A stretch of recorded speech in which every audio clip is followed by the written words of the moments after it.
लोग बरसों जुदा हो के जीते हैं, लोग बरसों जुदा हो के जीते हैं, मगर अपना तो ये हाल है, ये हाल है कि एक पल एक दिन जी सकेंगे न हम, एक दूजे के बिन जी सकेंगे न हम, एक दूजे के बिन। Hello friends, this is Vijay Rajput and welcome to learner eyes by VRP. तो आइए, आपका एक बार फिर से हार्दिक स्वागत है लर्नर आइज बाय वीआरपी पे। और आज हम लोग सीखेंगे इंग्लिश ग्रामर का एक बेहतरीन चैप्टर जिसका नाम है to have verb. To have और टू हैव वर्ब का प्रयोग हम लोग कहां पे करते हैं? तो इसका प्रयोग हम लोग करते हैं जनरली पोजीशन दिखाने के लिए। पोजीशन का मतलब होता है अधिकार दिखाने के लिए, या स्वामित्व, मालिकाना हक अगर बताना हो तो उसके लिए भी हम लोग टू हैव का प्रयोग करते हैं। एक बात और समझिएगा, इसका मीनिंग होता है जनरली पास होना, यानी कोई भी चीज आपके पास है, उसके बाद रखना के सेंस में इसका यूज किया जाता है। और गौर कीजिएगा, सभी लोग स्क्रीन पर नजर रखें। और उसके बाद इसमें जो प्रयोग किए जाते हैं वो किस प्रकार से किए जाते हैं टू हैव वर्ब का, तो इसके बारे में जानिएगा। जैसे इसमें आई के साथ हैव का प्रयोग करते हैं, वी के साथ हैव का प्रयोग करते हैं, यू के साथ हैव का प्रयोग करते हैं, और दे के साथ भी हैव का प्रयोग करते हैं। एक से ज्यादा रहे यानी प्लुरल नाउन अगर आ जाए, जैसे राम एंड सीता एक से ज्यादा है, तो इसके साथ भी हम किसका प्रयोग करेंगे? हैव का ही प्रयोग करेंगे। लेकिन जो सिंगुलर होंगे, जैसे ही, शी, इट, और सिंगुलर नेम किसी का हो, तो इन सब साथ हमेशा हैज का प्रयोग करेंगे। लेकिन हिंदी की मीनिंग देखा जाए तो यहाँ पे आई जब आएगा तो मुझे या मेरे के सेंस में यूज किया जाएगा। नहीं, जैसे मुझे एक कलम है, आई हैव अ पेन। मेरे पास 4 कलमें है, आई हैव 4 पेन्स हो जाएगा। नहीं, वी मीन्स हमें या हम लोगों के पास, यू तुम्हें या तुम्हारे पास, दे उन लोगों के पास या उन लोगों को, राम एंड सीता, ही उसे, सी उसे, ये होगा मेल के लिए और ये होगा फीमेल के लिए, इट इसे या उसे, और ये तो नाम है। तो इस तरीके से आप हैज हैव का प्रयोग करेंगे। कहीं दिक्कत नहीं होनी चाहिए आप लोगों को। अगर दिक्कत होगी तो आप कमेंट बॉक्स में हमें जरूर कमेंट करेंगे। तो आइए देखते हैं एक बार फिर से, जैसे कैसे बनाया जाएगा। अगर आपको दिया है सेंटेंस ऐसे, मुझे कलम है, या आपको इसी का, देखिए मुझे कलम है इसका मतलब क्या है? आप कह रहे हैं कि मेरे पास कलम है। मुझे कलम है इसका मतलब क्या कह रहे हैं आप? कि मेरे पास कलम है। या आप पोजीशन की भी बात कर रहे हैं। क्या बात कर रहे हैं? कि मैं कलम रखता हूं। तो तीनों प्रकार के अगर वाक्य हिंदी में दिया रहे, लेकिन सेंस तो सबका एक है। मुझे कलम है यानी मेरे पास कलम है, चाहे मैं कलम रखता हूं, तो इन तीनों का ट्रांसलेशन बनेगा मुझे का आई के साथ क्या हो जाएगा? हैव अ, और कलम के लिए किसका प्रयोग करेंगे? पेन। ए का प्रयोग हम इसीलिए किए क्योंकि यहां पे एक कलम की बातें हो रही है। अगर इस तरीके से रहे, उसे बेटा है, तो कैसे बनेगा?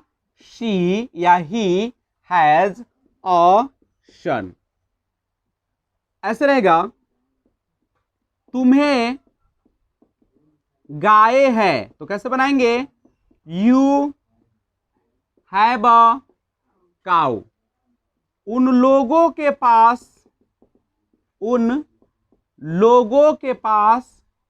घोड़े हैं, उन लोगों के पास घोड़े हैं, तो कैसे बनाएंगे? दे हैव, और घोड़ा का क्या हो जाएगा? हॉर्सेज हो जाएगा। घोड़ा के क्या हो जाएगा? हॉर्सेज का प्रयोग हम लोग यूज करेंगे यहां पे। तो और देख लीजिए, जैसे रीता को 4 बेटियां हैं। तो कैसे बनाएंगे? Rita has 4 daughters, 4 daughters। उसके बाद तुम्हें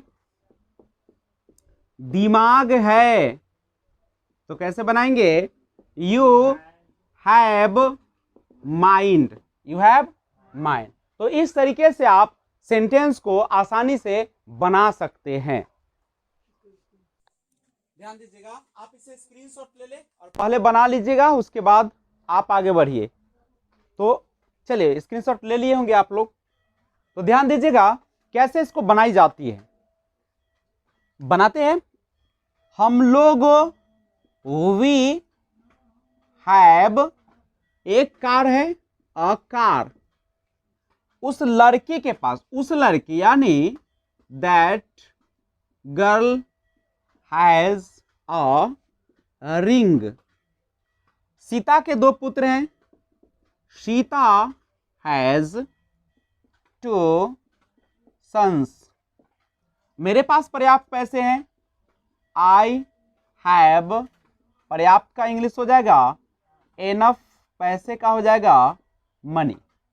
लड़कों के पास, तो लड़कों का हो जाएगा बॉयज हैव, एक गेंद है, अ बॉल। आप लोगों को 3 घोड़े हैं। You have 3 horses. बच्चों के खिलौने हैं। Children have toys. उसे घमंड है। ही या शी हैज प्राइड। मुझे संतुष्टि है। I have satisfaction.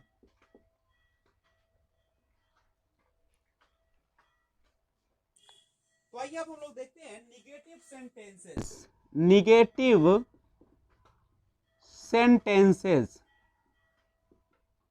नकारात्मक वाक्य। जैसे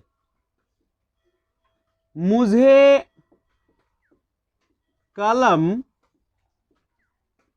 नहीं है। उसे घमंड नहीं है। तुम्हें गाय नहीं है। सीता के 2 बेटे नहीं है। मुझे पर्याप्त पैसे नहीं है। उसे ईमानदारी नहीं है। निगेटिव सेंटेंस बनाने के लिए सबसे पहले एक नियम समझिएगा। इसमें 2 चीज का प्रयोग होता है। नहीं के लिए या तो नॉट का लोग प्रयोग करते हैं या नहीं का प्रयोग करते हैं। अब सवाल उठता है कि कहां पे नॉट का प्रयोग करें और कहां पे नहीं का प्रयोग करें। तो इसके लिए आपको एक दिमाग रखना पड़ेगा, सेंस, कि नॉट का प्रयोग हम उस नाउन के साथ करेंगे या एडजेक्टिव ऑफ क्वालिटी जो बोल सकते हैं आप, जिसके पहले आर्टिकल का प्रयोग हो, एन दी लगा हो।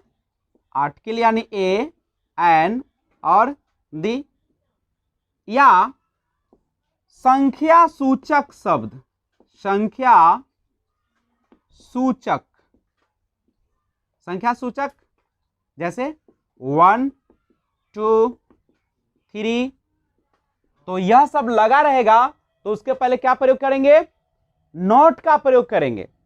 अगर यह सब लगा नहीं रहेगा तो नॉट का प्रयोग नहीं करेंगे, उसके जगह पे क्या प्रयोग करेंगे? नो का प्रयोग करेंगे। नो का प्रयोग नाउन के पहले या एडजेक्टिव ऑफ क्वालिटी, क्वालिटी माने विशेषता बताता है उसके पहले करेंगे। तो आइए देखते हैं हम लोग।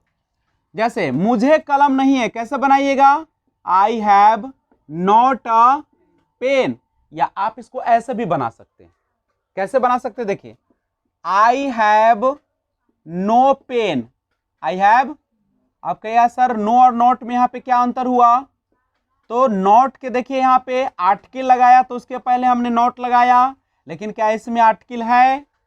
क्या संख्या सूचक शब्द 1 2 है? नहीं है, तो हम उसके पहले नॉट का प्रयोग नहीं करेंगे। समझिए, पहले समझना बहुत जरूरी है, क्योंकि लिखी चीजें तो मिल जाएगी लेकिन समझ नहीं आएगा। नहीं, तो आइए हम लोग समझते आगे।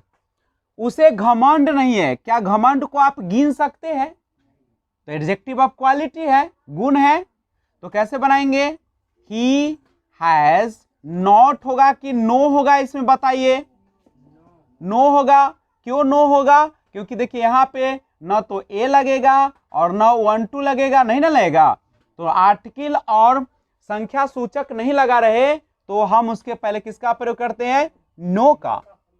तुम्हें गाय नहीं है, तो कैसे बनाएंगे? You have not a cow या आई हैव नो काउ, दोनों सही है। क्या दिक्कत? सीता के 2 बेटे नहीं है, तो कैसे बनाएंगे? सीता हैज नॉट, क्योंकि यहां पे 2 आ गया ना संख्या, 2 सन्स। मुझे पर्याप्त पैसे नहीं है, आई हैव नो एनफ, चूंकि एनफ देखिए विशेषता बता रहा है ना कितना पर्याप्त, एनफ मनी। उसे ईमानदारी नहीं है, ही हैज नो ऑनेस्टी। तो इस तरीके से आप नो और नॉट का प्रयोग करेंगे निगेटिव सेंटेंसेस में।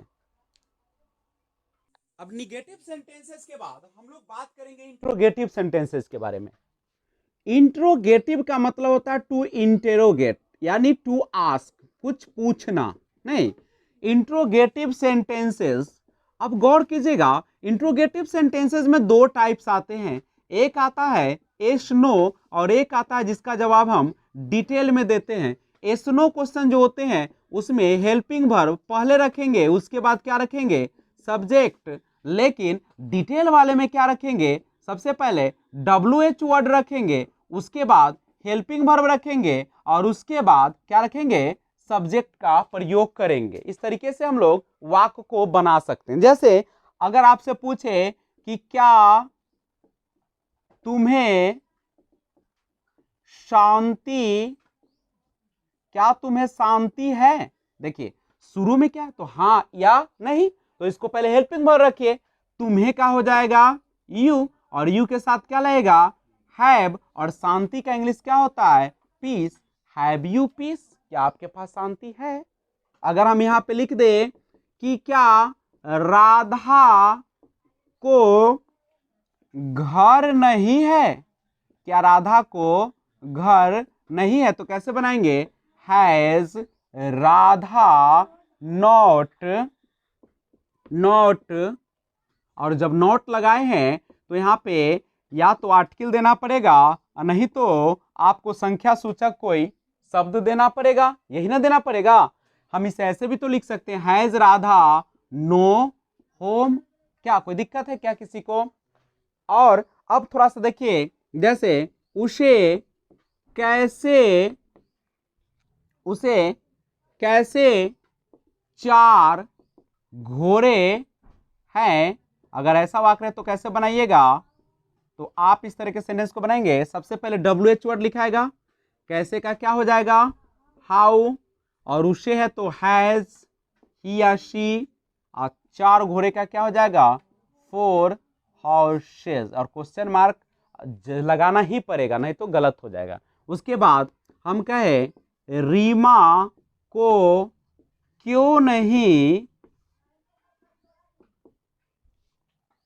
रीमा को क्यों नहीं बगीचा है, तो कैसे बनाइएगा? आप इसे बनाएंगे पहले क्यों का लिखेंगे WH का, why has Reema not a garden या नो गार्डन। तो इस तरीके से आप इंट्रोगेटिव सेंटेंस को भी आसानी से बना सकते हैं। तो स्क्रीनशॉट ले लीजिए आप लोग। तो ध्यान दीजिए, आप चारों को मैं मिक्स कर दिया हूं, अफर्मेटिव, निगेटिव, इंट्रोगेटिव और WH इंट्रोगेटिव। देखिए, मुझे संतुष्टि है तो कैसे बनाएंगे, आई हैव सेटिस्फैक्शन, मुझे संतुष्टि है। हम लोगों को स्वतंत्रता नहीं है, we have no freedom, we have no freedom. क्या वह एक घड़ी रखता है, हैज ही अ वॉच।